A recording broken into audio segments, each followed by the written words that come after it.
আপনি কি সফল হতে চান, দুনিয়া ও আখিরাতে সম্মান পেতে চান? তাহলে মাত্র 30 সেকেন্ড সময় দিন। এই ছোট্ট দোয়াটি প্রতিদিন 3 বার পড়ুন। আপনার জীবনই বদলে যাবে ইনশাআল্লাহ। অনেকেই বলেন কষ্ট করি কিন্তু সফলতা আসে না। অনেকে দোয়া করি কিন্তু কেমন যেন থমকে যাই। জানেন, এই দোয়াটি রাসূলুল্লাহ সাল্লাল্লাহু আলাইহি ওয়াসাল্লাম নিজে শিখিয়েছেন আমাদেরকে।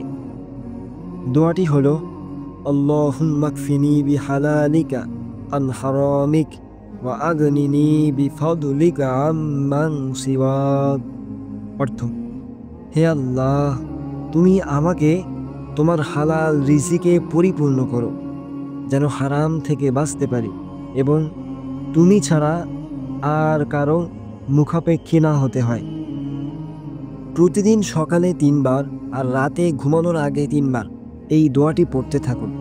ইনশাআল্লাহ রিজিকে বরকত আসবে, জীবনে শান্তি আসবে। আল্লাহর দরজা কখনো বন্ধ হয় না। দরকার শুধু ধৈর্য আর আমল। এই ছোট্ট দোয়াটি আপনার বন্ধুর সাথে শেয়ার করুন, কারণ হয়তো আপনার এক শেয়ারে কারো ভাগ্য বদলে যাবে। ভিডিওটি ভালো লাগলে লাইক দিন, কমেন্টে লিখুন আলহামদুলিল্লাহ এবং সাবস্ক্রাইব করতে ভুলবেন না।